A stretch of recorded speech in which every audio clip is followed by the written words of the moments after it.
Assalamualaikum and hello everyone. Welcome to Physics lecture for semester 1. For this semester, you are having 15 chapters overall. And for today's lecture, we'll start with chapter 1, Physical Quantities and Measurements. For the first subtopic of this lecture, you have dimensions and physical quantities, and the learning outcome is to define dimensions. Dimensions is defined as a technique or method that relates physical quantity in terms of combination of basic quantities. And the way we write the dimension is by having a bracket and the physical quantity inside the bracket, or we can write a symbol. So this is the example of how we write the dimension. The dimension of mass is bracket mass or bracket small m or the symbol capital M, and it's normally written as capital M. So these are the dimensions of basic quantities with their unit. So we have mass, we have length, we have time, electric current, temperature, amount of substance with symbol M, L, T, A or I, theta, and n. Why do we learn dimension? It is going to be applied to determine the dimension of the physical quantity, to check the homogeneity of an equation, and also to construct an equation with given quantities. We have to know that dimensions cannot be added or subtracted. Now it comes to the second subtopic of this chapter. There are 4 learning outcomes that we are going to cover for this subtopic. So we have the first learning outcome is to define the scalar and vector quantities. The second one, to illustrate the unit vectors in Cartesian coordinate, and to state the physical meaning of scalar product, and lastly to state the physical meaning of vector product. Let us first understand the meaning of scalar and vector. Scalar quantity is defined as a quantity with magnitude only, and a vector quantity is defined as a quantity with both magnitude and direction. Let us refer this case. This boy is kicking the other boy. He actually gives a force to this boy, and this force is having magnitude and direction. Magnitude is the strength of the force, and direction is the direction of the force towards this boy. Here are the examples of scalar and vector quantities. We have mass, time, temperature, pressure, electric current, work, and energy for scalar. And for vector, we have displacement, velocity, acceleration, force, momentum, electric field, and magnetic field. Let us focus on vectors. Vector is represented by an arrow. We have example here, vector S. So this arrow is for vector S. The length of an arrow is representing the magnitude of the vector S, and the direction of the arrow is telling us the direction of vector S. The vector is denoted by a letter with a small arrow on top of it. The next learning outcome for 1.2 is to illustrate the unit vectors I, j, and k in Cartesian coordinate. The unit vector means a vector whose magnitude is 1 and it is dimensionless.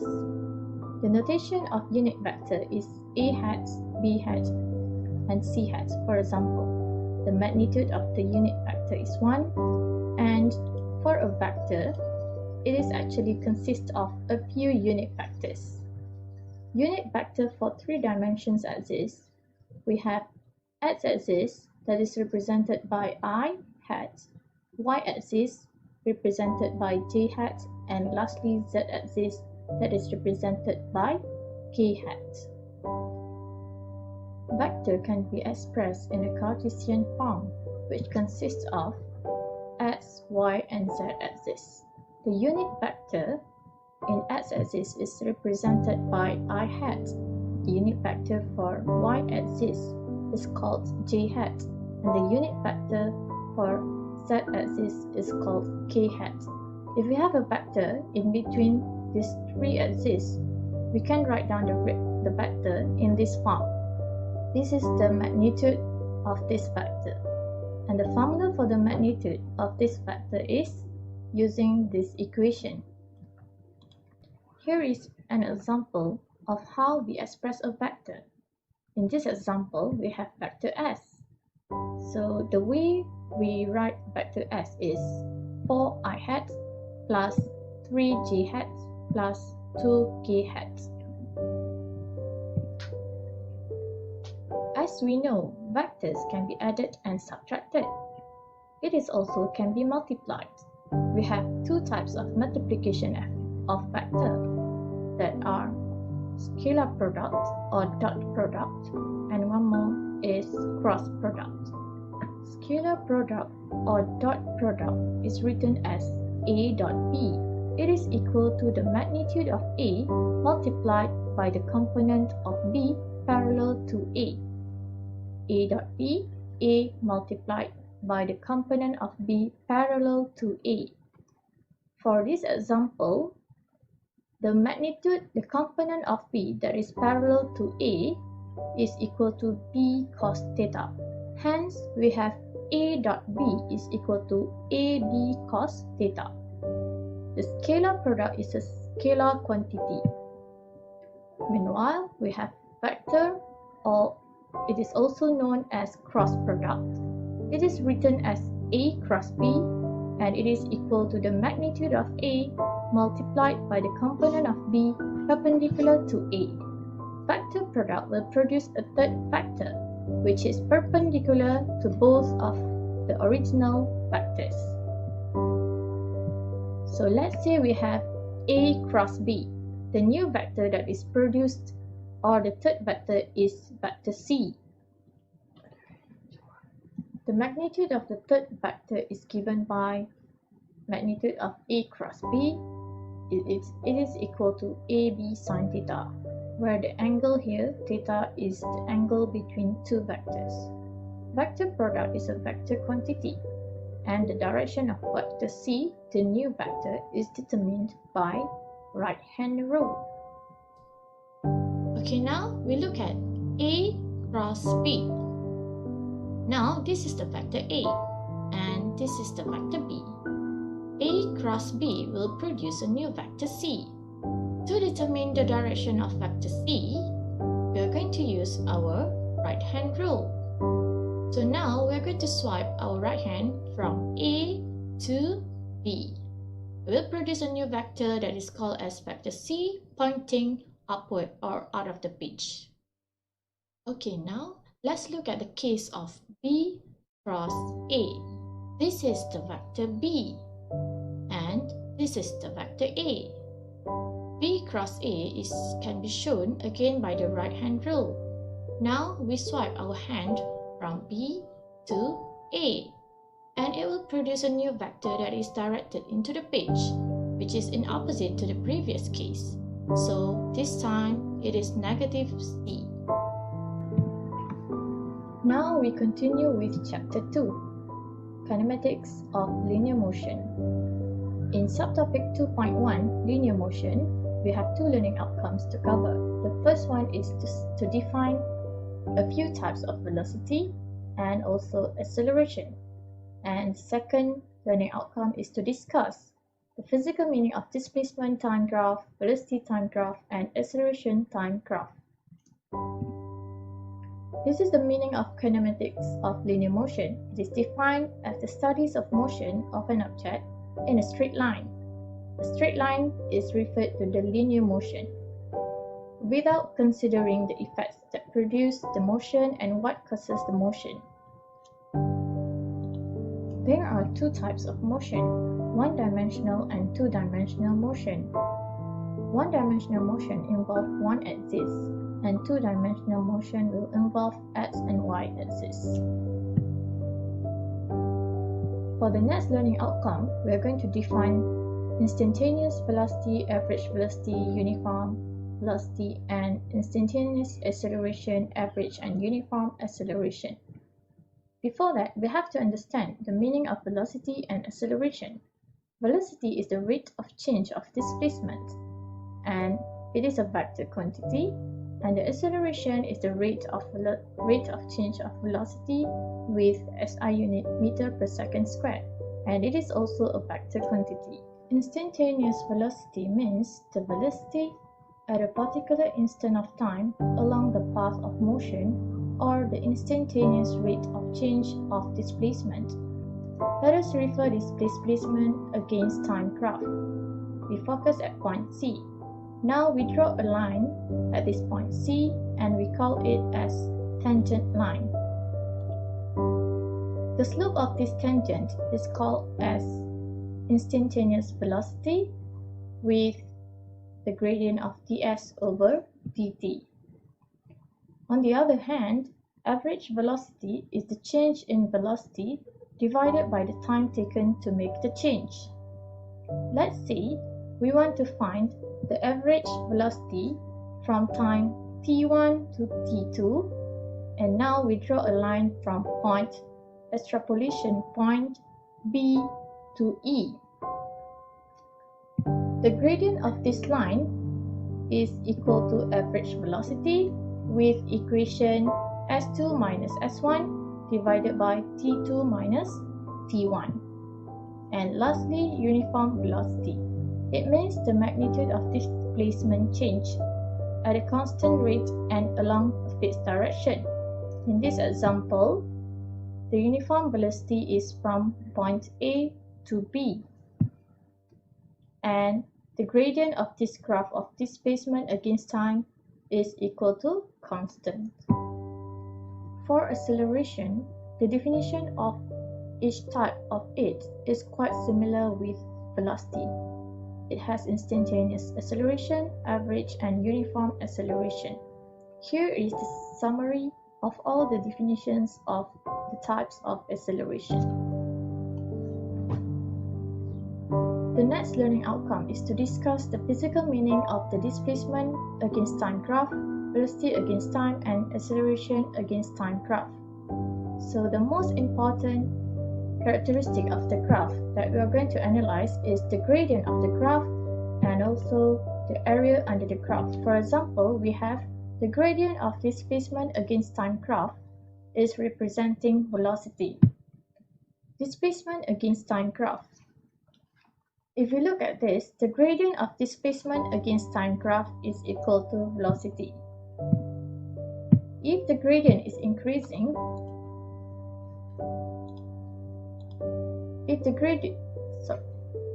the displacement in this case is increasing and the gradient is constant. The gradient of the displacement against time graph is equal to velocity. Because of the gradient is constant, the velocity is constant. In this case, the displacement is increasing exponentially and the gradient is increasing from smaller gradient to higher gradient, meaning the velocity is increasing. For the velocity time graph, we can analyze that the gradient of the velocity time graph is equal to acceleration, and the area under the velocity time graph is equal to displacement. For this case, the velocity is increasing, means the acceleration is constant because the gradient is constant. And for this case, the velocity is increasing exponentially, and because of the gradient is from lower gradient to higher gradient, means the acceleration is increasing. And for this case, the velocity is constant, means the acceleration is 0. Lastly, for the acceleration versus time graph, we can analyze that the area under the acceleration versus time graph is equal to velocity. If we read through this graph, we can analyze that the acceleration is increasing, and for this graph, the acceleration is constant. To have a clearer understanding, let's take a look how the graph of displacement against time is converted into the graph of velocity against time, and then it can be translated into the graph of acceleration against time. So based on this first graph of displacement against time, we can see that the form of the graph is a straight line. So the gradient at all parts of this graph is constant. The gradient of displacement against time graph is representing the velocity, meaning the velocity is constant. So from this information, we can have the graph of velocity against time.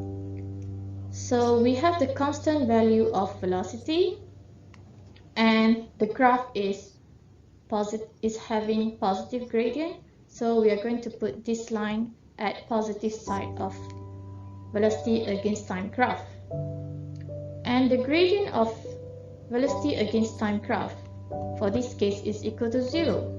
And the gradient is also representing acceleration. So acceleration is equal to 0. Then we can transfer this information to acceleration versus time graph, and we are going to have 0 value of acceleration. Okay, now we have one more example here. So for this example, we have the graph of s against time with exponential increasing graph. So if you look at this graph, the gradient is from lower to higher gradient. Okay, meaning that the gradient of this graph is increasing.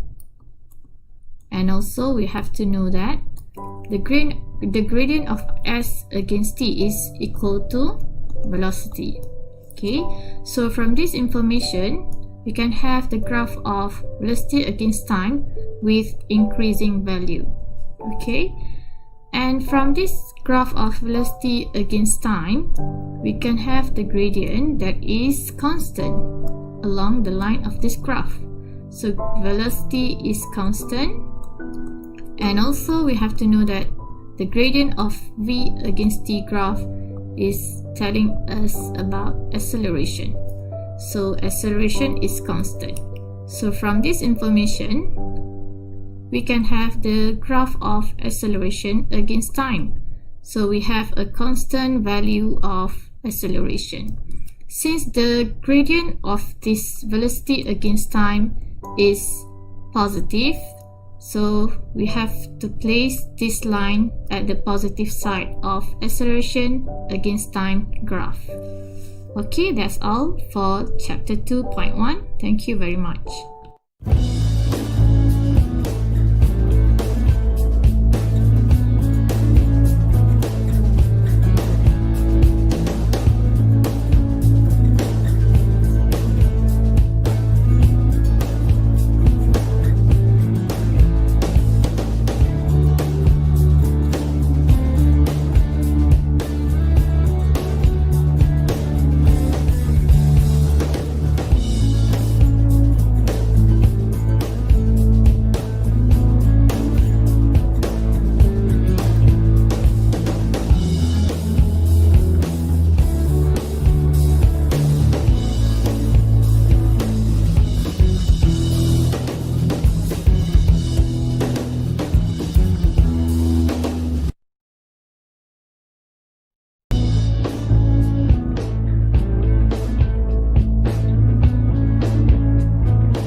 Assalamualaikum and hi everyone. Thank you for watching the previous video on chapter 1 and chapter 2. Hope you guys are able to spare some time to watch and learn. I know it's quite hard to adapt the new norm, but it's okay. Slowly but surely, right? Alright, now let us now continue the last subtopic for chapter 2, which is projectile motion. At the end of this subtopic, students should be able to describe the first one, the projectile motion launched at an angle theta. The second one, the projectile motion launched at an angle theta is equal to 0 degree. And the last one, projectile motion launch at theta is equal to 90 degrees, which is the free fall motion. Before that, have we seen any example of projectile motion? There are many examples of projectile motion that we have seen in daily life. As we can see here, the water is coming out from the pipe hose and forming a curved path. The next one is the hammer throw event. As we observe, the hammer thrown follow a curved path and land on the surface of the earth, which it moves along a path determined by gravity and air resistance. In other words, the hammer travels at a uniform velocity in horizontal direction and at the same time undergoing acceleration in downwards direction influenced by the gravity. This is what we call as projectile motion. The motion of the object through the air is in two-dimensional space. Projectile motion consists of two components. The first one is the x component. The velocity along horizontal component is constant. Thus, its horizontal acceleration ax is equal to 0. The second component is y component. The motion along vertical component is influenced by the gravitational acceleration. Thus, its vertical acceleration ay is equal to -g. There are a few assumptions have been made about projectile motion. It is just to make it simple to be understood. If we put all these things into consideration, it will be unnecessarily difficult. In fact, even for real-world application, setting such a high calculation accuracy will be useless. Thus, the first assumption is free fall acceleration is constant and always directed downwards. We assume the only force acting vertically is gravity. The second assumption is we neglect the air resistance. In the absence of the air resistance, all objects fall with constant acceleration toward the surface of the Earth. The question is, why do we ignore the air resistance? It is because in many situations, air resistance does not make a large difference, so we just simply ignore it. Now, we're going to see how the projectile motion looks like. Let's say here we have the horizontal displacement is given by the x-axis and the vertical displacement is given by the y-axis. Then the object is projected in this direction with initial velocity u. It moves in two-dimensional space and follow a path as shown here. We have projected the object at some angle theta from the horizontal. We can say that the initial velocity has two components. The first one is the horizontal component, which is ux. Ux is equal to u cos theta. And the vertical component is uy. Uy is equal to u sin theta. We can say that u cos theta is moving along x direction and u sin theta is moving along y direction. The particle now will be moving along this path. At this point, the object reached the maximum height, which is the highest point flown by the object, and we label as the capital H. And afterwards, the object will reach the ground once again. This will be the maximum horizontal displacement, or we call as range, and we label as capital R. And next one, the time taken from the object is projected here until it lands on the surface of the Earth. It's called as time flight. We label as capital T. The time flight is depending on the initial velocity of the object and the angle of the projection theta. Now, at any instant of time, let's say the red dots here,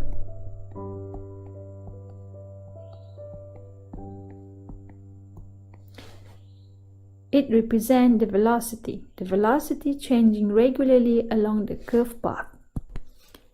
The direction of the velocity is initially upwards since the object height is increasing.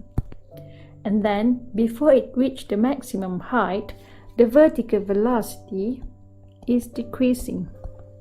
It is because the acceleration is in opposite direction. As the object reaches the maximum height here, the vertical velocity becomes 0. Afterwards, the vertical velocity increases after the maximum height. It is because the acceleration is in the same direction as the velocity. Now let's take at this point instant of time, the velocity will be v, such that it makes an angle here as alpha with the horizontal. So here we will have two components of velocity. One is along the horizontal component, we label as v cos alpha. Another one is along the vertical component, which is v sin alpha. And lastly, we will talk about the acceleration of the particle. The only acceleration acted on the object is the gravitational acceleration. This vertical acceleration, g, is always equal to 9.81 meter per second square. And it is directed downwards at all points of the trajectory, no matter how a projectile is launched. And remember, it is only acting along the vertical downwards direction. To solve problems on projectile motion, we treat the horizontal and vertical components separately, and we can apply the kinematic equation to the x and y component of the motion. So now, let us deduce the kinematic equation for projectile motion for both in x and y component. Previously, from linear kinematic, we have a few equations such v is equal to u plus 80, v square is equal to u square plus 2as, and lastly s is equal to ud plus half 80 square. For the x component, we will have vx is equal to ux plus axt.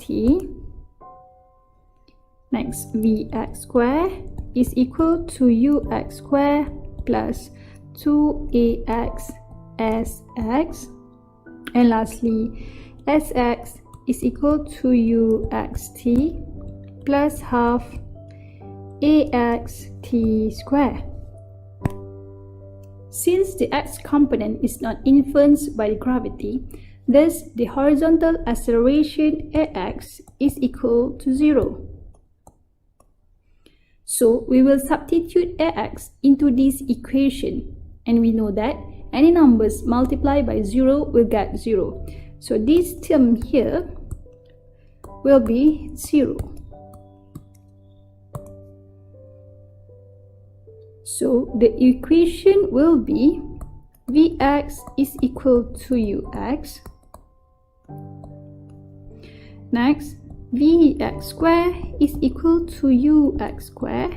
Squaring both sides, we will have Vx is equal to Ux. And lastly, we will have Sx is equal to Uxt.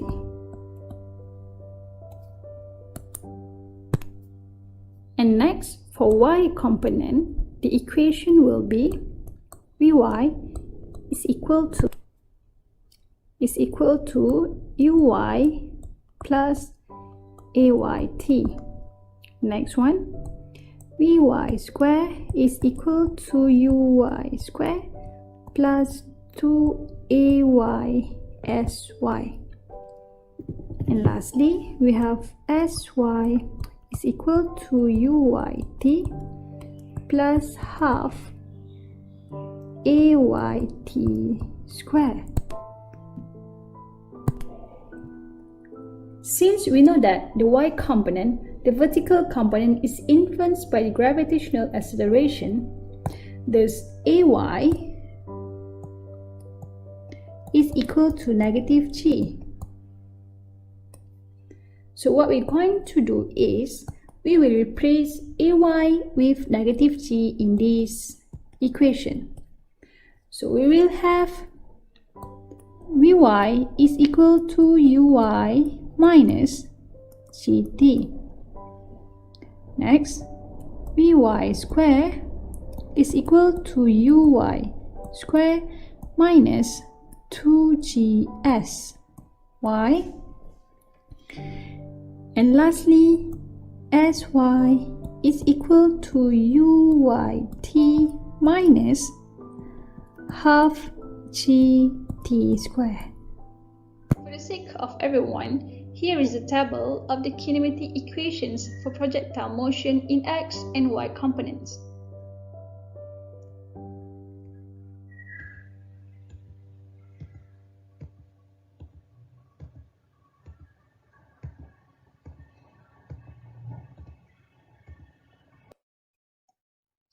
The first case is projectile motion launched at any angle.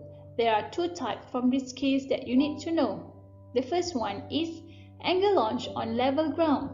We can see here the object is landing on the surface same level as it projected. The second one is angle launch from a certain height. Here, the object is landing on the surface below the projected level. For both cases, the theta may vary in between 0 degree to 90 degrees. Second case is projectile motion launched at theta is equal to 0 degree, also called as zero launch angle. If an object is projected horizontally, there should be no angle of projection, so theta is equal to 0 degree. As you can see here, the plane is releasing the bomb at theta is equal to 0 degree. Thus, the x component of its initial velocity ux is equal to u cos 0. Since cos 0 is equal to 1, so the x component of initial velocity is simply equal to u. Meanwhile, the y component of initial velocity uy is equal to u sine 0, thus it's equal to 0. Please remember, when an object is launched horizontally, ux is simply equal to its initial velocity and uy is equal to 0 meter per second. The third case is free fall motion, where the object launched at theta is equal to 90 degrees. A free fall body is defined as a vertical motion of a body at constant acceleration g and the gravitational field without a resistance. In other words, it's a linear vertical motion under the sole influence of gravity. In the Earth's gravitational field, constant acceleration is also known as acceleration due to gravity or gravitational acceleration, and its direction is always directed downwards to the center of the Earth, with an acceleration a is equal to negative g. Value of g is equal to 9.81 meter per second square. And please take note, in solving any problem involved free fall motion, the assumption made is we ignore the resistance. In chapter 1, we have learned that acceleration is a vector quantity, means it has magnitude and direction. Thus, the minus sign indicates the gravitational acceleration is always directed downwards. In order to solve problem related to free-fall motion, we need to replace the A with negative g into the kinematic equation. And lastly, we also have other parameters in the kinematic equation, which are vector quantities such displacement s, initial velocity u, final velocity v. So these parameters have direction. It could be positive or negative depending on their direction of motion. This positive and negative sign we call as sign convention.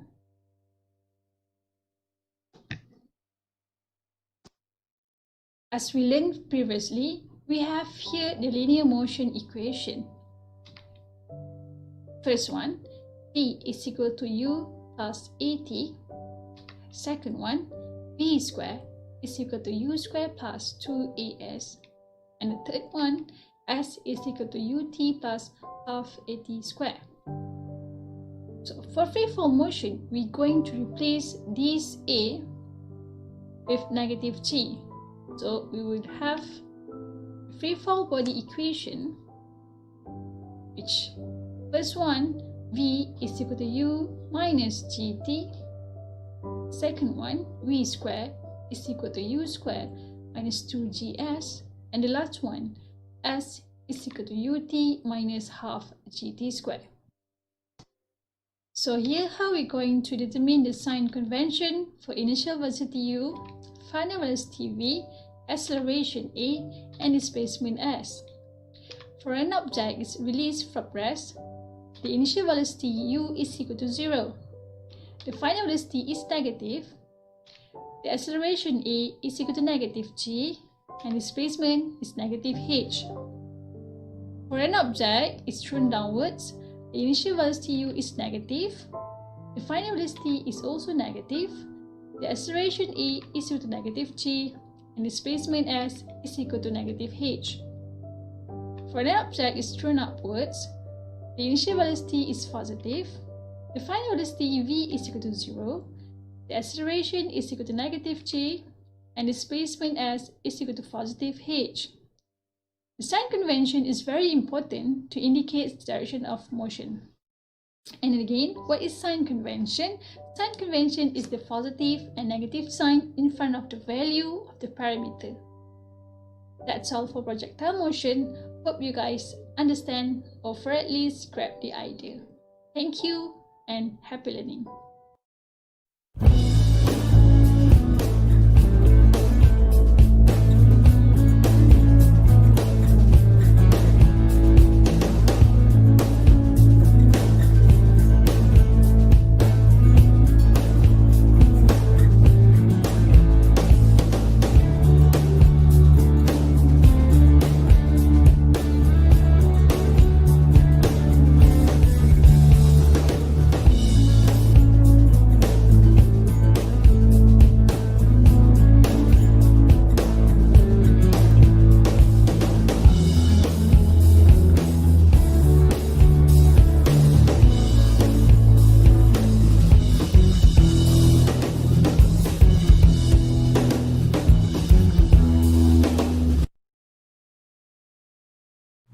Assalamualaikum and welcome to the video.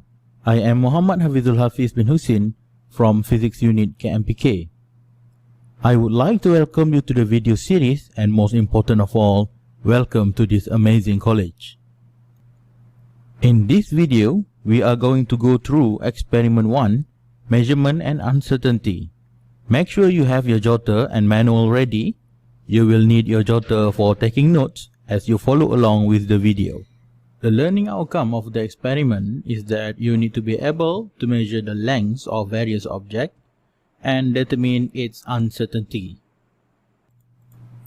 Uncertainty or doubt of measurement can be understood as follows. Let's say you are trying to measure the length of the leaf. The ruler has a resolution of 0.1 cm. Resolution is the smallest increment of the measuring instrument or the smallest division on the scale. What would be the length of the leaf?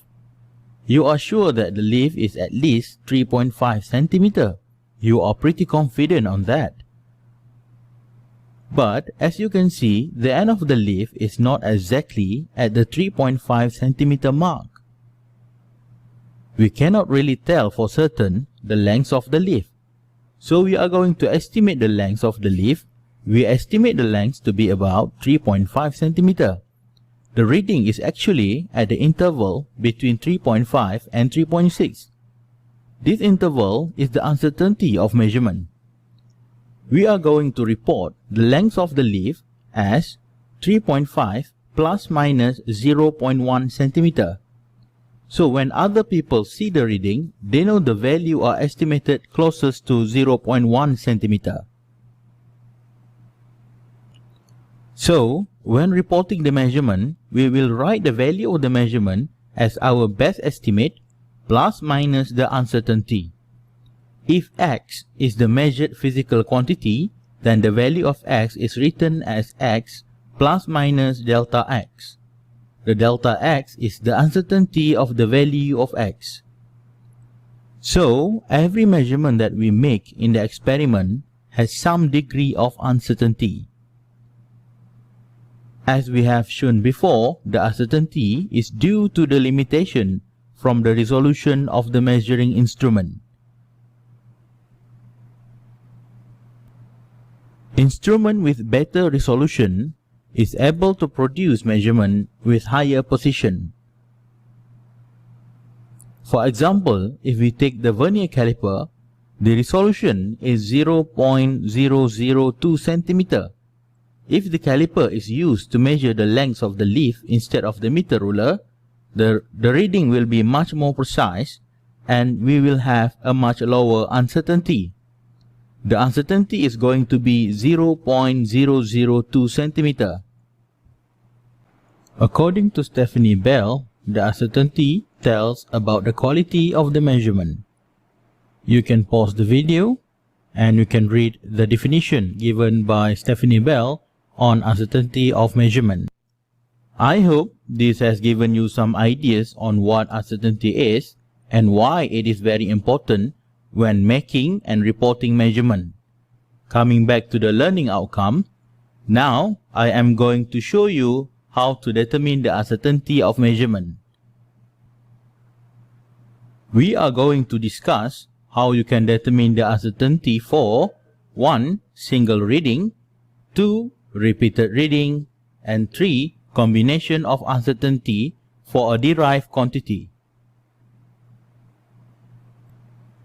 Moving on to the first section, uncertainty of a single reading. The uncertainty of measurement is determined from the method of reading.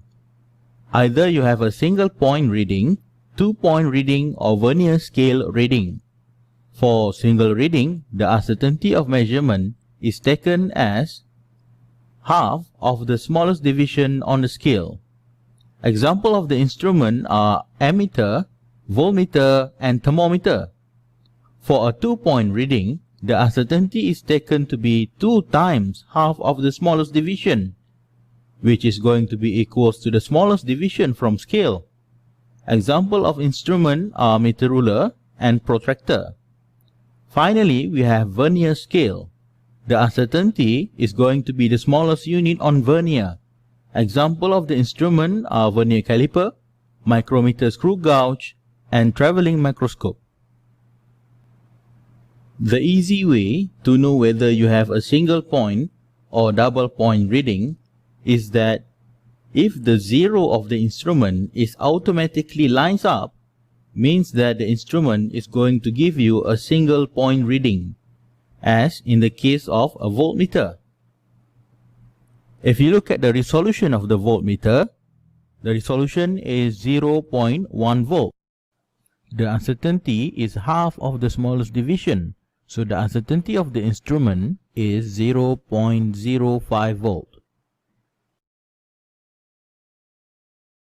If you have to manually align the zero, means that you have 2-point reading. If you look back at the examples where we are trying to determine the length of a leaf, first we need to align one end of the leaf with the 0 on the meter ruler, and then we have to estimate where the other end of the leaf on the scale. In this case, the estimate is made twice. That is why uncertainty is 2 times the smallest division from scale. Here are some of the examples of the instrument. Let's look at meter ruler and ammeter. Meter ruler is 2-point reading. The resolution is 0.1 cm. The uncertainty for measurement for the meter ruler is 0.1 cm, which is equals to resolution of the instrument. In the case of the ammeter, the 0 is automatic. Thus, we have a single point reading. The resolution is 0.02 milliamps. The uncertainty of the instrument is half of the resolution, 0.01 milliamps. For vernier and micrometer screw gauge, the uncertainty is just going to be equals to the smallest unit on the scale. We recommend that when you write the list of the apparatus, go to the measuring instrument in the list and write the range and the resolution of the instrument next to the instrument name. You can get both of the value from the instrument itself. Here are some examples. Next to the instrument, we write the range and the resolution of the instrument. Look at how the value of the length of the book and the current is written. The measurement value and the uncertainty has the same decimal point. The percentage of uncertainty can be calculated using this formula. The uncertainty of measurement over the value times with 100%. We want the value to be small. Remember when I said uncertainty tells about the quality of measurement. The smaller the value of the percentage of uncertainty, the better the measurement. That is it for a single reading measurement. Now we are at the repeated reading section. We want the uncertainty of the measurement to be small.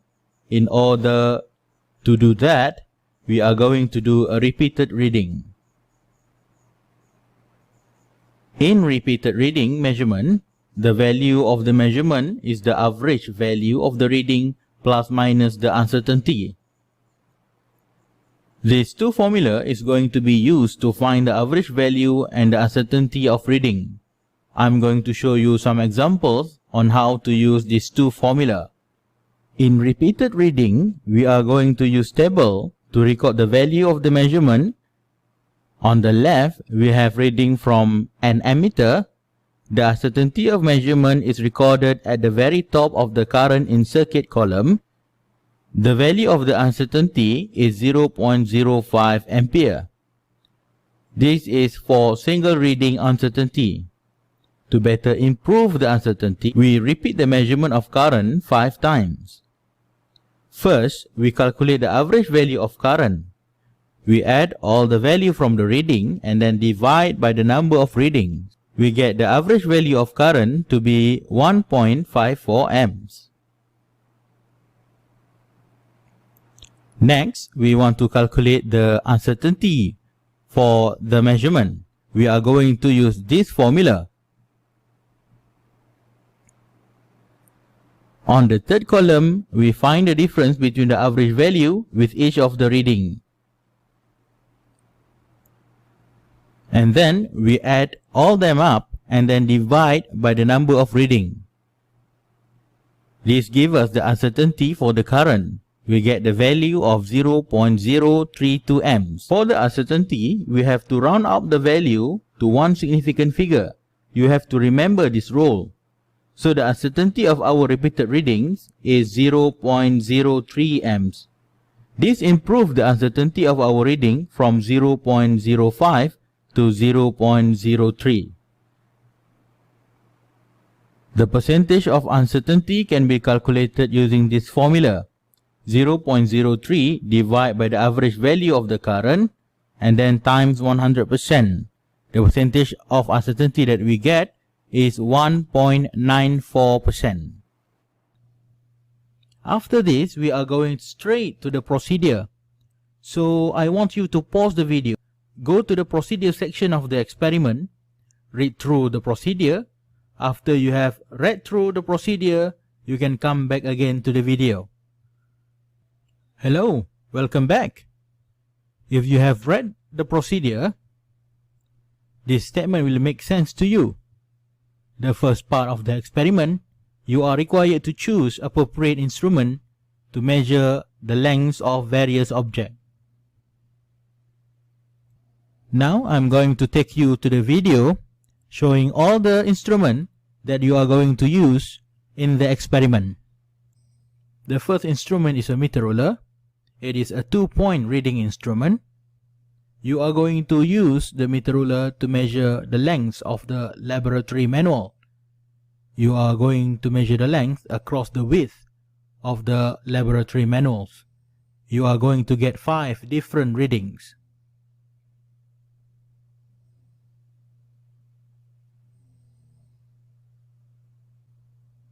Next, we have a vernier caliper. You can open the box, take out the caliper. First, check for the zero error.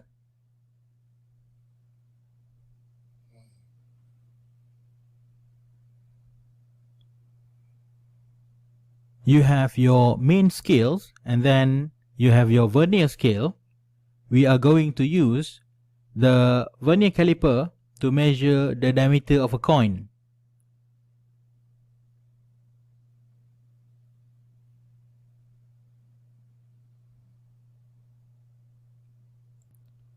Next, we are going to use the same caliper to measure the diameter of the glass rod.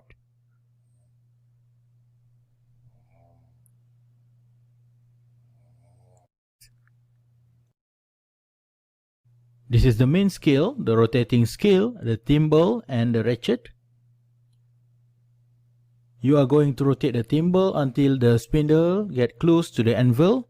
When it is close enough, you are going to use the ratchet to close the gap. Check for the zero error.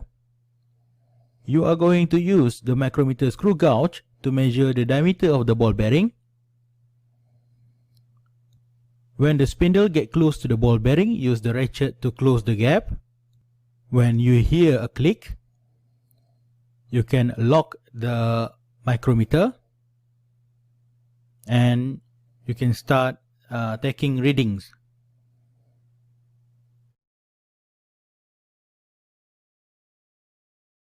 In the second part of the experiment, you are going to use the traveling microscope to measure the internal diameter of a capillary tube. We are going to introduce you the traveling microscope and how to properly handle them. Let's go to the video. This is the traveling microscope.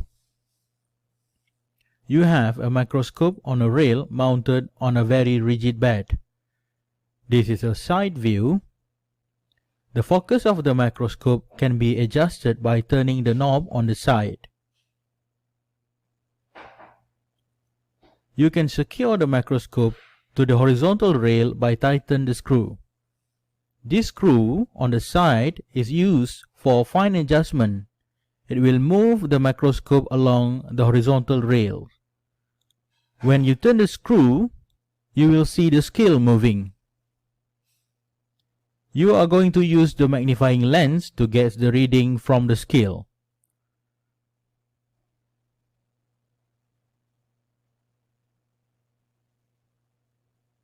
The vertical rail can also be used to make adjustment to the position of the microscope. You have to place the capillary tube right under the microscope and bring the objective close to the capillary. You can further fine-tune the position of the objective using the knob on the side of the microscope. Look through the eyepiece and adjust the focus until the image of the capillary can be seen clearly. Adjust until you get this image. Record initial reading. Turn the screw on the horizontal rails until the crosshair gets to the other end of the capillary. Record the readings. The difference between the two readings is going to be the diameter of the capillary tube. You can repeat the measurement by bringing the crosshair back to the initial position. Record the initial readings and then record the final readings. And then find the difference. You get the diameter of the capillary tube.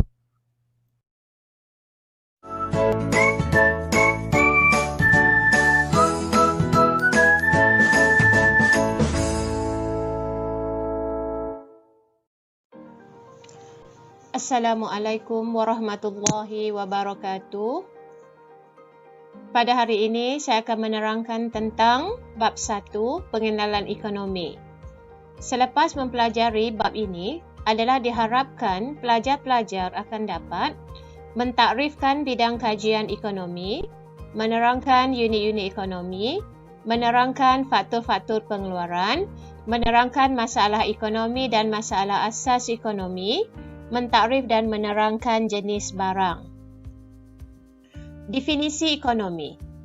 Ekonomi merupakan satu bidang sains sosial yang mengkaji tentang gelagat atau perlakuan manusia menggunakan faktor pengeluaran atau sumber-sumber ekonomi yang terhad untuk memaksimumkan kehendak manusia yang tidak terbatas. Terdapat perbezaan di antara mikroekonomi dan makroekonomi. Mikroekonomi merupakan satu kajian yang menganalisis interaksi atau gelagat antara unit-unit ekonomi secara individu atau tersendiri. Manakala makroekonomi merupakan satu kajian yang menganalisis kegiatan ekonomi serta interaksi antara unit-unit ekonomi dalam menentukan tingkat pencapaian ekonomi. Unit-unit ekonomi. Terdapat 4 unit ekonomi. Yang pertama ialah isi rumah. Isi rumah ialah individu atau sekumpulan individu yang membuat keputusan keuangan secara bersama. Isi rumah berperanan sebagai pemilik faktur yang menawarkan faktur pengeluarannya kepada firma untuk menghasilkan barang dan perkhidmatan. Isi rumah berperanan sebagai pengguna. Objektif isi rumah adalah untuk memaksimumkan kepuasan. Firma. Firma ialah unit ekonomi yang mengeluarkan barang dan perkhidmatan dan menjualnya kepada pelaku-pelaku ekonomi yang lain. Firma berperanan sebagai pengeluar dengan menggabungkan faktor pengeluaran isi rumah untuk menghasilkan barang dan perkhidmatan. Objektif firma adalah untuk memaksimumkan keuntungan. Kerajaan. Kerajaan ialah unit ekonomi yang mengawal aktiviti ekonomi, isi rumah dan firma melalui undang-undang. Pelbagai dasar dilaksanakan seperti dasar fiskal dan dasar keuangan untuk mengawal kegiatan ekonomi. Kerajaan juga berperanan sebagai pengeluar dengan menyediakan pelbagai barang awam kepada firma dan isi rumah. Kerajaan berperanan sebagai pengguna dengan menggunakan faktor pengeluaran isi rumah dan barangan yang dihasilkan oleh firma.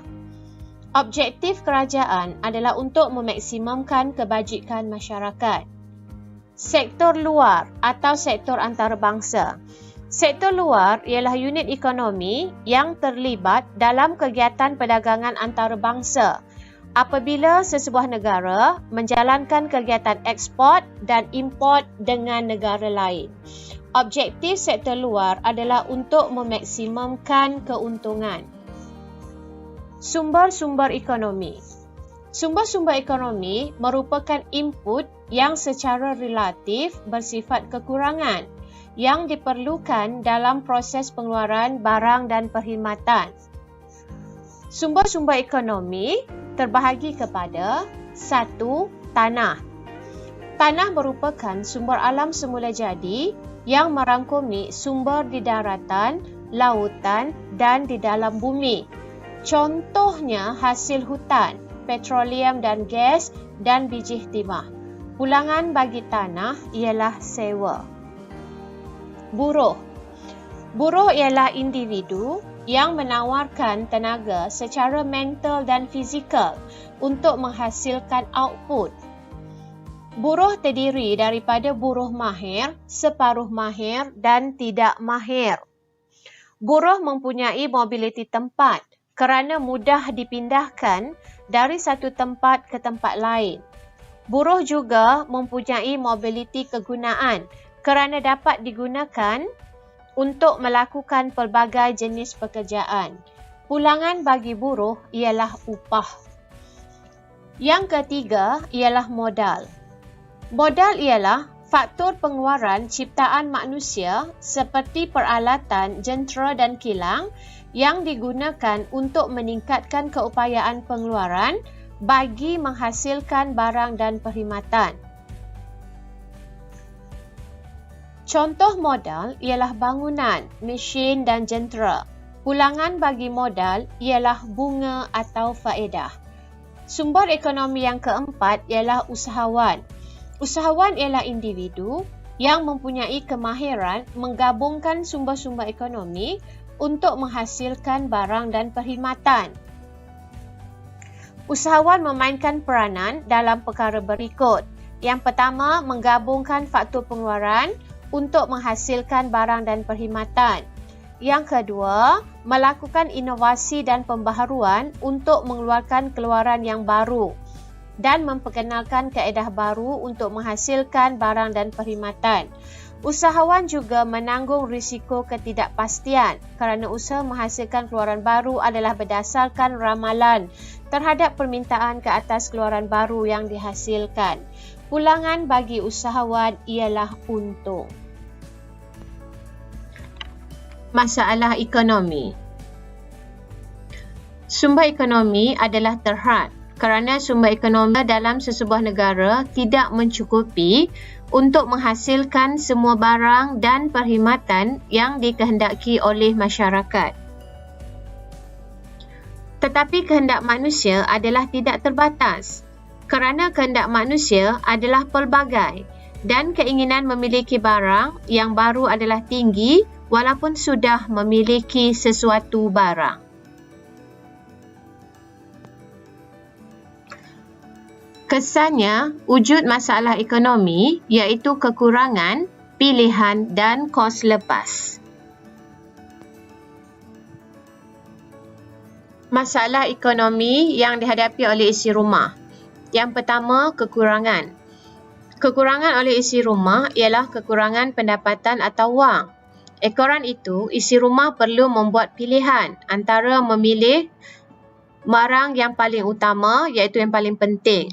Tujuan membuat pilihan adalah untuk memaksimumkan kepuasan. Kos lepas. Apabila isi rumah memilih barang keperluan atau yang paling utama, maka kos lepasnya ialah barang kehendak atau barang yang kurang penting. Masalah ekonomi oleh firma. Kekurangan. Firma menghadapi kekurangan faktor-faktor pengeluaran seperti buruh dan modal. Firma harus membuat pilihan iaitu memilih teknik pengeluaran yang paling cekap pada kos yang paling minimum. Tujuan pilihan dibuat adalah untuk memaksimumkan keuntungan. Kos lepas. Jika firma memilih teknik pengeluaran berintensifkan modal, maka teknik pengeluaran berintensifkan buruh terpaksa dilepaskan. Kerajaan. Kerajaan menghadapi kekurangan dari segi pendapatan atau hasil negara. Kerajaan harus memilih projek pembangunan yang paling penting seperti pembinaan hospital atau sekolah. Tujuan pilihan dibuat adalah untuk memaksimumkan kebajikan rakyat. Kos lepas. Jika kerajaan memilih untuk membina hospital, maka kos pembinaan sekolah adalah kos lepas. Masalah asas ekonomi. Masalah asas ekonomi ada 4. Yang pertama, apakah yang hendak dikeluarkan? Berapa banyak barang yang hendak dikeluarkan? Bagaimana barang hendak dikeluarkan? Untuk siapa barang dikeluarkan? Masalah apakah yang hendak dikeluarkan merujuk kepada apakah jenis barang dan perkhidmatan yang hendak dikeluarkan oleh sesebuah ekonomi. Bergantung kepada sumber-sumber ekonomi yang ada dan bersifat terhad. Berapa banyak barang yang hendak dikeluarkan? Sesebuah ekonomi perlu menentukan jumlah barang yang perlu dikeluarkan supaya sumber ekonomi digunakan dengan cekap. Penentuan jumlah barang yang akan dikeluarkan akan menentukan bagaimana sumber ekonomi diperuntukkan. Bagaimana barang hendak dikeluarkan? Merujuk kepada apakah kaedah atau teknik pengeluaran yang akan digunakan bagi menghasilkan barang dan perkhidmatan. Ekonomi akan memilih teknik pengeluaran yang paling cekap, sama ada berintensifkan buruh atau modal, yang mana paling meminimumkan kos dan memaksimumkan keuntungan. Untuk siapa barang dikeluarkan? Masalah ini berkaitan dengan corak agihan barang dan perkhidmatan kepada pengguna. Bergantung kepada agihan pendapatan dan kuasa beli pengguna. Pengkelasan barang. Barang percuma dan barang ekonomi. Barang percuma. Barang percuma ialah barang yang tidak mempunyai kos lepas dan terdiri dari sumber alam. Ciri-ciri barang percuma ialah penawarannya tidak terhad, boleh didapati secara percuma tanpa perlu mengorbankan barang lain, ditawarkan oleh alam semula jadi anugerah Tuhan. Barang percuma tidak mempunyai kos lepas. Contoh barang percuma ialah udara, cahaya matahari, air hujan dan air sungai. Hadiah yang diterima secara percuma bukanlah barang percuma. Barang ekonomi. Barang ekonomi ialah barang yang penawarannya terhad dan penggunaan barangan tersebut melibatkan kos. Ciri-ciri barang ekonomi ialah penawarannya terhad, mempunyai harga dan kos lepas. Contoh makanan, pakaian dan rumah. Semua jenis barang yang ada di dalam dunia ini adalah barang ekonomi, kecuali barang percuma. Perbezaan di antara barang modal, barang perantaraan dan barang akhir. Barang modal. Barang modal ialah barang yang digunakan oleh seseorang, oleh sesebuah firma bagi menghasilkan barangan lain. Barang-barang modal mempunyai ciri-ciri seperti berikut, iaitu penggunaannya bukan untuk tujuan akhir, tapi untuk menghasilkan barang lain. Barang modal tidak akan hilang bentuk asal walaupun selepas digunakan. Barang modal akan mengalami susut nilai. Contoh barang modal ialah mesin, perkakas pejabat, kereta dan jentera. Kereta dianggap sebagai barang modal jika dijadikan teksi. Tetapi kereta adalah barang pengguna jika untuk tujuan persendirian. Barang perantaraan. Barang perantaraan ialah barang yang digunakan bagi menghasilkan barang akhir. Ciri-ciri barang perantaraan ialah hilang bentuk asal apabila diproses. Barang yang mesti diproses untuk dijadikan barang akhir atau barang siap, permintaannya dikenali sebagai permintaan berkait atau permintaan terbitan. Contoh barang perantaraan ialah bahan mentah seperti getah, kelapa sawit, biji timah. Barang akhir. Barang akhir ialah barang yang dapat digunakan secara langsung oleh pengguna. Ciri-ciri barang akhir ialah boleh digunakan terus oleh pengguna tanpa perlu melalui proses pemprosesan. Barang akhir dapat dikelaskan kepada barang tahan lama dan barang mudah rosak. Contoh barang tahan lama ialah kipas angin dan dapur gas, manakala barang yang mudah rosak ialah ikan dan sayur-sayuran. Barang awam dan barang persendirian. Barang awam ialah barang yang penggunanya tidak dapat dikecualikan penggunaannya dan tidak bersaing. Ciri-ciri barang awam ialah tidak tertakluk kepada prinsip pengecualian. Tiada orang yang boleh dihalang dari penggunaannya. Mempunyai kos lepas. Contoh barang awam ialah rumah api. Barang persendirian. Barang persendirian ialah barang yang dimiliki dan dikuasai oleh individu secara mutlak. Ciri-ciri barang persendirian ialah barang yang diperolehi dan dimiliki oleh individu atau firma tertentu. Barang persendirian tidak boleh dinikmati oleh individu lain tanpa sebarang kebenaran. Barang persendirian tidak mempunyai sifat kegunaan bersama atau bersifat kekecualian. Contoh barang persendirian ialah rumah, kereta.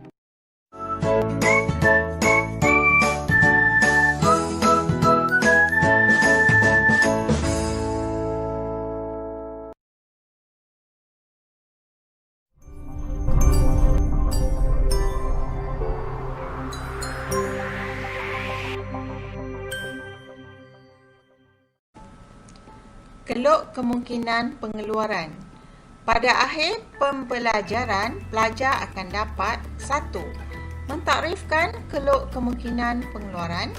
2. Menerangkan andaian keluk kemungkinan pengeluaran. 3. Melakar dan mentaksir keluk kemungkinan pengeluaran yang berbentuk cembung dan bergaris lurus. 4.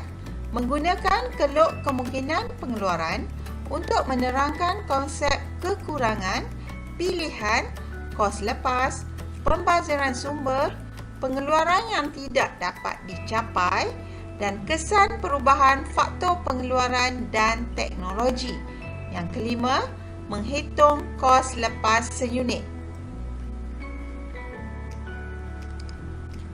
Takrif keluk kemungkinan pengeluaran. Keluk kemungkinan pengeluaran boleh didefinisikan sebagai satu keluk yang menunjukkan tingkat maksimum kombinasi dua barang yang dapat dikeluarkan oleh sesebuah ekonomi dengan menggunakan sumber-sumber sedia ada dengan cekap pada suatu tingkat teknologi tertentu. Andaian keluk kemungkinan pengeluaran. 1. Ekonomi mencapai guna tenaga penuh. 2. Ekonomi hanya mengeluarkan 2 jenis barangan. 3. Tingkat teknologi adalah tetap dan tidak berubah. 4. Kuantiti dan kualiti sumber-sumber ekonomi adalah tetap. Jadual keluk kemungkinan pengeluaran. Jadual ini menunjukkan ada 5 kombinasi pengeluaran iaitu kombinasi A, B, C, D dan E. Dan ada 2 jenis barang yang dikeluarkan iaitu rumah dan kereta. Pada kombinasi A didapati kosong rumah 100 kereta. Ini menunjukkan kesemua faktor-faktor pengeluaran digunakan untuk mengeluarkan kereta. Pada kombinasi E pula didapati semua faktor-faktor pengeluaran digunakan untuk mengeluarkan rumah. Tidak ada faktor pengeluaran digunakan untuk mengeluarkan kereta. Pada kombinasi B, 1 rumah 90 kereta. Ini menunjukkan apabila pengeluaran rumah meningkat daripada kosong kepada 1, pengeluaran kereta berkurang menjadi 90. Pada kombinasi C didapati 2 rumah 75 kereta. Ini menunjukkan apabila pengeluaran rumah meningkat kepada 2, semakin banyak faktor pengeluaran digunakan untuk membuat rumah. Faktor pengeluaran yang tinggal untuk menghasilkan kereta semakin sedikit. Ini menyebabkan kuantiti kereta yang dikeluarkan adalah sebanyak 75.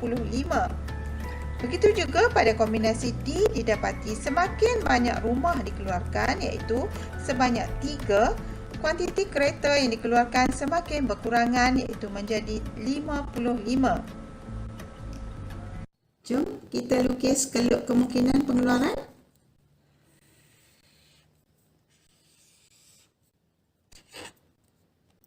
Paksi X ialah rumah. Paksi Y kereta. Pelajar boleh juga melukis paksi Y rumah dan paksi X kereta. Tidak menjadi masalah ya. Langkah yang kedua kita buat skala. Kita tengok rumah, kita skala 0, 1, 2, 3 dan 4. Untuk kereta, sebab nilainya banyak, kita buat skala 20 20, 40, 60, 80, 100. Skala ini berdasarkan nilai yang terdapat dalam jadual. Okey. Seterusnya kita tandakan kombinasi A, iaitu 0, rumah, 100 kereta.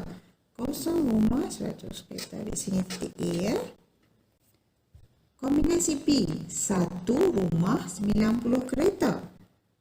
1 rumah.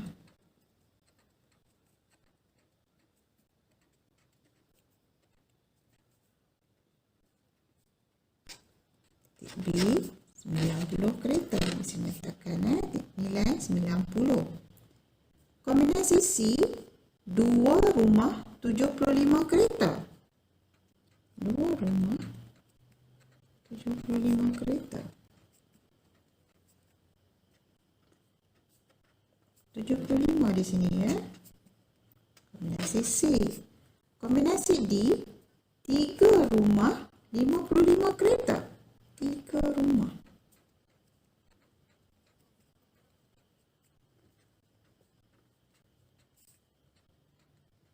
Kombinasi D, 55.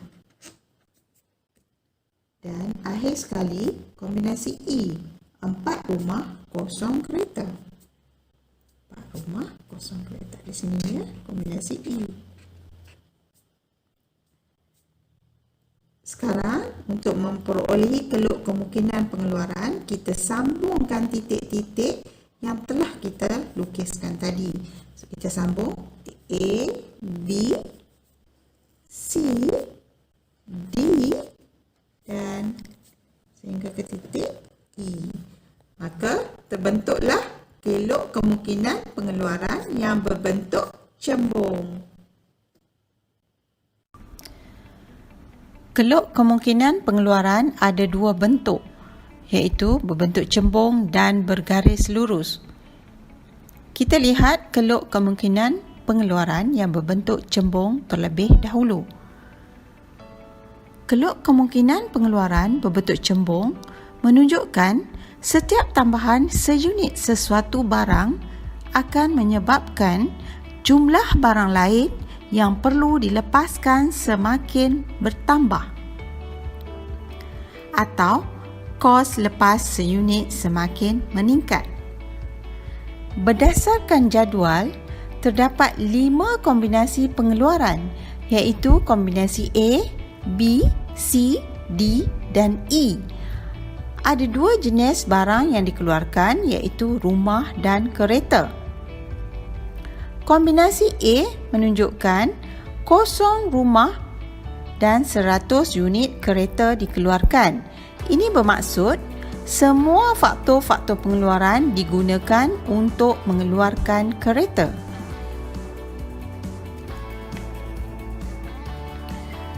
Kombinasi B, 1 unit rumah, 90 unit kereta. Apabila sebahagian faktor pengeluaran digunakan untuk keluarkan 1 unit rumah, faktor-faktor pengeluaran yang tinggal hanya dapat keluarkan 90 unit kereta sahaja. Apabila pengeluaran rumah meningkat dari 0 ke 1 unit, pengeluaran kereta akan berkurangan dari 100 unit kepada 90 unit. MRT sama dengan negatif 10. Bermaksud, apabila ditambah 1 unit rumah, 10 unit kereta dilepaskan. Kombinasi C, pengeluaran rumah meningkat lagi dari 1 unit ke 2 unit. Pengeluaran kereta berkurang dari 90 unit kepada 70 unit. MRT-nya ialah negatif 20. Ini bermaksud apabila ditambah 1 unit rumah, 20 unit kereta dilepaskan. Kombinasi D, pengeluaran rumah meningkat lagi daripada 2 unit kepada 3 unit. Pengeluaran kereta berkurang dari 70 unit kepada 40 unit. MRT negatif 30. Bermaksud, apabila 1 unit rumah ditambah, 30 unit kereta dilepaskan. Kombinasi E, 4 unit rumah, 0 unit kereta. MRT negatif 40. Ini bermaksud, apabila 1 unit rumah ditambah, 40 unit kereta dilepaskan. Berdasarkan jadual, kos lepas seunit bagi setiap tambahan seunit rumah semakin banyak. Kereta yang terpaksa dilepaskan iaitu 10 hingga 40 unit kereta. Sekarang kita lihat pula kelok kemungkinan pengeluaran yang bergaris lurus.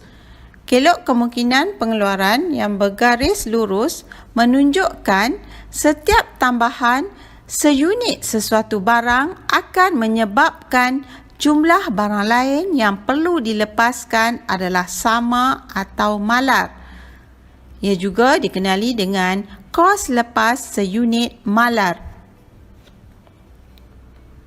Berdasarkan jadual, terdapat 5 kombinasi pengeluaran iaitu kombinasi A, B, C, D dan E. Ada 2 jenis barang yang dikeluarkan iaitu rumah dan kereta. Kombinasi A, 0 unit rumah, 80 unit kereta. Ini bermaksud semua faktor pengeluaran digunakan untuk mengeluarkan kereta. Kombinasi B, 1 unit rumah, 60 unit kereta. Apabila sebahagian faktor pengeluaran digunakan untuk keluarkan 1 unit rumah, faktor-faktor pengeluaran yang tinggal hanya dapat keluarkan 60 unit kereta sahaja. Apabila pengeluaran rumah meningkat dari 0 kepada 1, pengeluaran kereta berkurang dari 80 kepada 60. MRT sebanyak negatif 20. Ini bermaksud apabila ditambah 1 unit rumah, 20 unit kereta dilepaskan. Kombinasi C, pengeluaran rumah meningkat lagi dari 1 unit kepada 2 unit. Pengeluaran kereta berkurang dari 60 unit kepada 40 unit. MRT sama dengan negatif. Ini bermaksud apabila ditambah 1 unit rumah, 20 unit kereta dilepaskan. Kombinasi D, pengeluaran rumah. Berdasarkan jadual, kos lepas seunit bagi setiap tambahan seunit rumah, jumlah kereta yang dilepaskan adalah sama iaitu 20 unit kereta. Berdasarkan jadual, di slide sebelum ini kita boleh lukiskan kelok kemungkinan pengeluaran. Jika kos lepas seunit adalah meningkat, maka kelok kemungkinan pengeluaran yang terbentuk adalah cembung. Sebaliknya, jikanya adalah malar ataupun sama, maka kelok kemungkinan pengeluaran yang terbentuk adalah bergaris lurus. Masalah ekonomi dapat diterangkan dengan menggunakan kelok kemungkinan pengeluaran. Pelajar boleh merujuk kelok kemungkinan pengeluaran slide sebelum ini untuk penerangan. Masalah ekonomi ada 3 iaitu kekurangan, pilihan dan kos lepas. Kita lihat masalah kekurangan terlebih dahulu. Kekurangan merujuk kepada KKP yang bercerun negatif. Apabila semua sumber ekonomi telah digunakan, masyarakat tidak akan dapat menambah sesuatu barang untuk mengeluarkan 1 barang sahaja atau 2 barang. Jika masyarakat memilih untuk mengeluarkan lebih barang, maka barang lain perlu dikurangkan kerana masalah kekurangan. Masalah yang ketiga ialah kos lepas. Jika masyarakat membuat pilihan, mereka perlu menanggung kos lepas.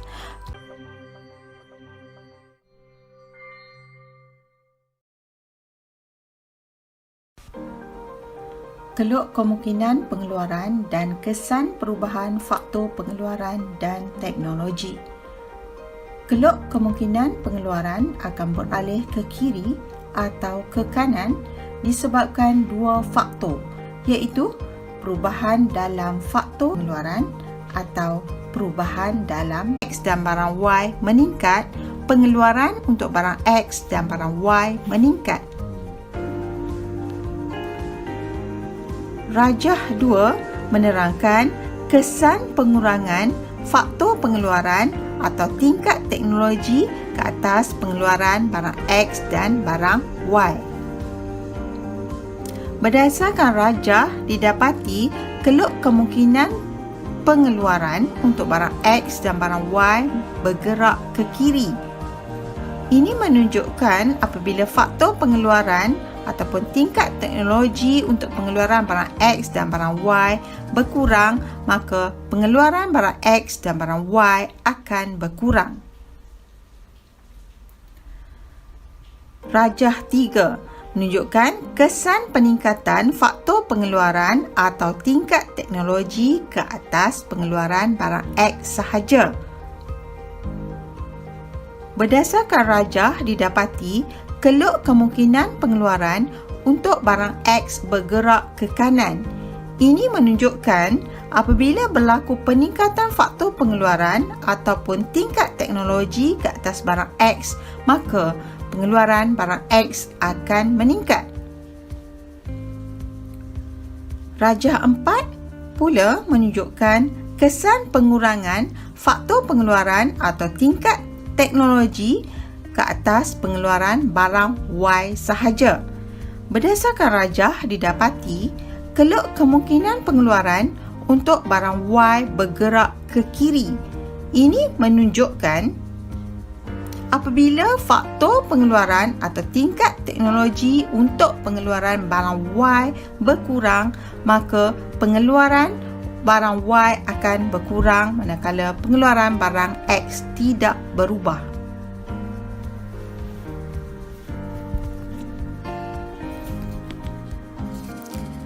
Keluk kemungkinan pengeluaran dan konsep pembaziran sumber dan pengeluaran yang tidak boleh dicapai.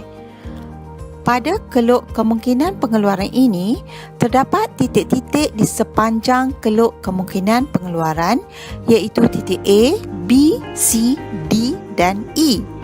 Titik di luar keluk kemungkinan pengeluaran iaitu titik F dan titik di dalam keluk kemungkinan pengeluaran iaitu titik G. Titik di sepanjang keluk kemungkinan pengeluaran iaitu titik A, B, C, D dan E adalah kombinasi pengeluaran paling cekap, di mana sumber-sumber ekonomi digunakan sepenuhnya. Pengeluar yang rasional akan memilih salah satu daripada kombinasi ini untuk pengeluaran. Sebarang titik yang berada di luar atau di atas keluk kemungkinan pengeluaran seperti titik F menunjukkan kombinasi barang yang tidak dapat dicapai kerana faktor pengeluaran tidak mencukupi. Kombinasi ini hanya dapat dicapai sekiranya faktor pengeluaran bertambah atau tingkat teknologi meningkat. Manakala sebarang titik yang berada di dalam atau di bawah keluk kemungkinan pengeluaran seperti titik G menunjukkan berlaku pembaziran sumber. Pengeluaran dapat dilakukan tetapi tidak mencapai tahap maksimum kerana faktor pengeluaran tidak digunakan sepenuhnya. Penggunaan sumber ekonomi adalah tidak cekap. Masih lagi tentang kesan perubahan faktor pengeluaran dan tingkat teknologi ke atas keluk kemungkinan pengeluaran. Berdasarkan rajah yang tertera di slide ini, didapati semakin banyak peningkatan faktor pengeluaran dan tingkat teknologi ke atas sesuatu barang, maka semakin tinggi pengeluaran barang tersebut dan kelok kemungkinan pengeluaran bagi barang tersebut akan meningkat dengan banyak ke kanan. Begitulah sebaliknya. Pengiraan kos selepas seunit atau MRT. MRT merupakan satu ukuran berapa unit pengeluaran sesuatu barang yang harus dikurangkan untuk tambahan satu unit pengeluaran barang lain. MRT boleh dihitung dengan menggunakan rumus berikut, iaitu perubahan Y bahagi dengan perubahan X, di mana perubahan Y ialah perubahan barang yang perlu dikurangkan pengeluarannya, manakala perubahan X ialah perubahan barang yang hendak ditambah pengeluarannya. Contohnya, pertambahan pengeluaran rumah daripada 1 unit kepada 2 unit menyebabkan pengeluaran kereta berkurang daripada 90 unit kepada 70 unit. MRT sama dengan perubahan pengeluaran kereta bahagi dengan perubahan pengeluaran rumah, sama dengan 70 tolak 90 bahagi 2 tolak 1. MRT rumah sebanyak negatif 20. Ini bermaksud sebanyak 20 unit kereta terpaksa dilepaskan untuk mendapatkan 1 unit rumah.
Sistem ekonomi.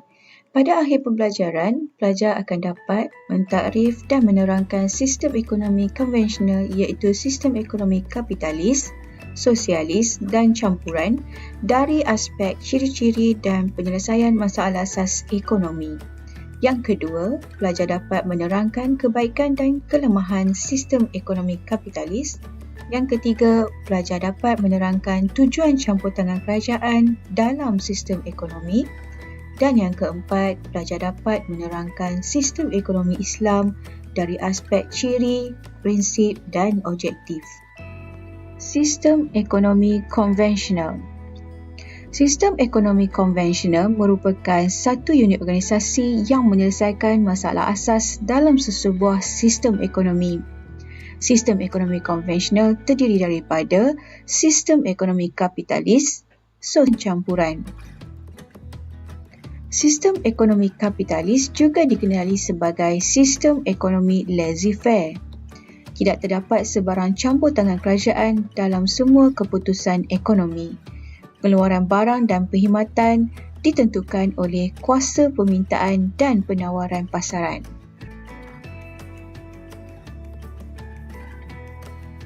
Terdapat kebaikan dan kelemahan dalam sistem ekonomi kapitalis. Antara kebaikannya ialah memaksimumkan kepuasan pengguna, menggalakkan persaingan, menggalakkan perkembangan teknologi dan reka cipta, kebebasan dalam melakukan kegiatan ekonomi bagi pengguna dan pengeluar, pasaran memberikan maklumat yang tepat kepada pengeluar. Antara kelemahan dalam sistem ekonomi kapitalis pula ialah kegagalan dalam menyediakan barang awam, ketidakstabilan ekonomi, ketidakadilan dalam agihan pendapatan, mewujudkan monopoli dalam pengeluaran dan kesan luaran negatif atau externality negatif. Penyelesaian masalah asas ekonomi dalam sistem ekonomi kapitalis terbahagi kepada 4, iaitu masalah apa, berapa, bagaimana dan untuk siapa. Masalah apa jenis barang yang hendak dikeluarkan bergantung kepada kuasa permintaan dan penawaran pasaran, iaitu mekanisme harga. Masalah berapa banyak barang hendak dikeluarkan juga bergantung kepada kuasa permintaan dan penawaran pasaran. Masalah bagaimana barang hendak dikeluarkan bergantung kepada intensif buruh atau intensif modal, yang mana satu yang lebih meminimumkan kos pengeluaran supaya motif pengeluar untuk memaksimumkan keuntungan dapat dicapai. Dan akhir sekali, masalah untuk siapa barang dikeluarkan bergantung kepada agihan pendapatan isi rumah. Sistem ekonomi sosialis. Sistem ekonomi sosialis adalah sistem ekonomi yang dikawal sepenuhnya oleh kerajaan. Motif pengeluaran adalah untuk meningkatkan kesejahteraan dan kebajikan masyarakat dan tiada motif keuntungan. Semua sumber pekerja kurang motivasi dan inisiatif untuk kerja kuat, pembaziran sumber dan pentadbiran kurang efisien kerana wujudnya birokrasi.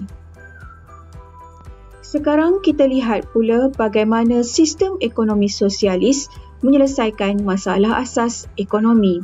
Seperti yang pelajar telah pelajari pada awal bab, masalah asas ekonomi terbahagi kepada 4, iaitu masalah apa, berapa, bagaimana dan untuk siapa.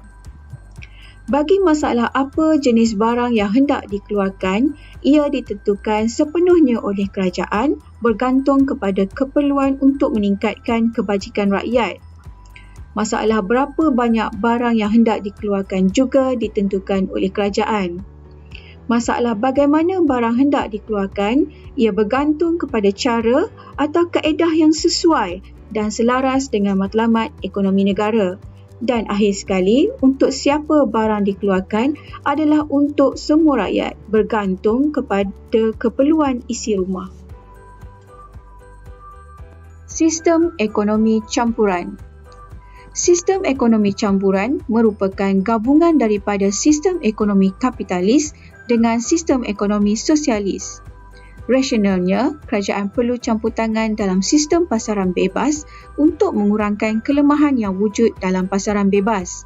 Contoh campur tangan kerajaan ialah seperti pelaksanaan dasar kawalan harga, dasar percukaian dan subsidi.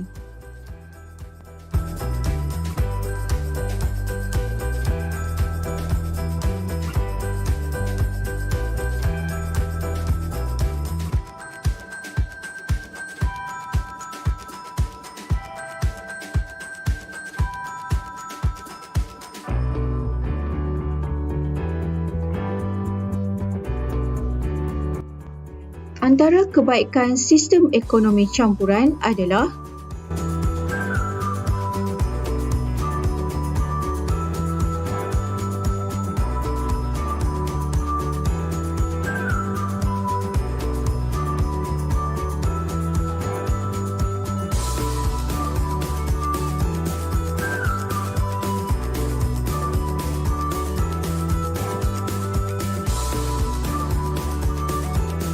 penyelesaian masalah asas ekonomi dalam sistem ekonomi campuran. Masalah yang pertama iaitu masalah apa jenis barang yang hendak dikeluarkan ditentukan oleh mekanisme pasaran. Tetapi sekiranya wujud kelemahan iaitu sama ada membebankan pengguna atau pengeluar, kerajaan akan campur tangan. Masalah berapa banyak barang yang hendak dikeluarkan juga ditentukan oleh mekanisme pasaran dan juga kerajaan. Masalah bagaimana barang hendak dikeluarkan bergantung kepada teknik pengeluaran yang paling cekap sama ada intensif buruh atau modal. Dan akhir sekali, masalah untuk siapa barang dikeluarkan bergantung kepada agihan pendapatan isi rumah dan pada masa yang sama, kebajikan masyarakat tidak diabaikan. Tahukah pelajar apakah tujuan campur tangan kerajaan dalam sistem ekonomi? Antara tujuan campur tangan kerajaan dalam sistem ekonomi campuran adalah mewujudkan kestabilan ekonomi, menyediakan barang awam, mengelakkan amalan monopoli, merapatkan jurang perbezaan pendapatan, menghapuskan kesan luaran negatif dan mengawal aktiviti pengeluaran yang bertentangan dengan undang-undang. Antara bentuk campur tangan kerajaan dalam sistem ekonomi campuran adalah mengenakan peraturan dan undang-undang, menentukan tingkat harga, percukaian dan subsidi. Sistem ekonomi Islam. Sistem ekonomi Islam merupakan sistem ekonomi yang berlandaskan hukum syarak dengan menjadikan Al-Quran dan Hadis sebagai sumber rujukan. Contoh negara yang mengamalkan sistem ekonomi Islam ialah Arab Saudi dan Mesir. Prinsip sistem ekonomi Islam. Sistem ekonomi Islam mempunyai 4 prinsip utama iaitu hubungan manusia dengan pencipta, hubungan manusia dengan manusia, hubungan manusia dengan alam sekitar dan tanggungjawab manusia sebagai pemegang amanah terhadap sumber ekonomi.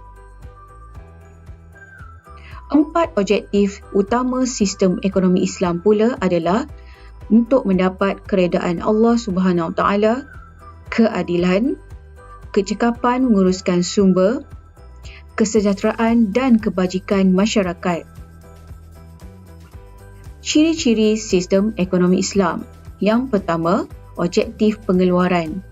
Pengeluaran adalah untuk mendapatkan keredaan Allah, keseimbangan antara kepentingan individu dan masyarakat dari segi keuntungan dan kebajikan.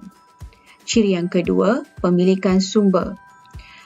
Bebas memiliki sumber dan harta secara adil, halal dan tidak bertentangan dengan hukum syarak.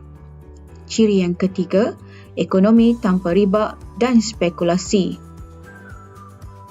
Ciri yang keempat, dari segi persaingan, persaingan perlulah sihat, adil dan saksama. Penipuan dan riba adalah dilarang. Ciri yang kelima, agihan pendapatan. Sistem zakat digunakan untuk mengagihkan pendapatan secara adil antara golongan kaya dengan golongan miskin. Ciri yang terakhir, kaedah membuat keputusan. Keputusan perlu dilakukan berdasarkan syariat.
Okay class, we are going to continue for the subtopic 1.1 indices, right? Okay, look at example 1 and 2. 2 to the power of 6. So 64 can be written as 2 to the power of 6 in index form. Okay, look at B, 1 to 5. So 1 to 5 can be written as 5 times 5 times 5. So this is equivalent to 5 to the power of 3. Alright, so 1 to 5 can be written as 5 to the power of 3. Alright, okay, next time you will need to try C class. Alright, okay, so now let us look at D. Alright, so we have 2 to the power of 3. Okay, look at here. So we are going to write the following in the form of indices. So we have the same base here class. So we have 2, 2, 2, 2. Right? By using the properties, we are going to combine all the terms together since they have the same base. So we have 2 to the power of 3 plus 7 minus 4 plus 9. So therefore, we can write it as 2 to the power of 15. Alright, so you can try to do this one class. Alright, okay, look at F. Alright, we have two base here, so we have 5, alright, and 2. So we need to combine it separately. Alright, first we combine the first base, so we will have 5 to the power of 2 plus 7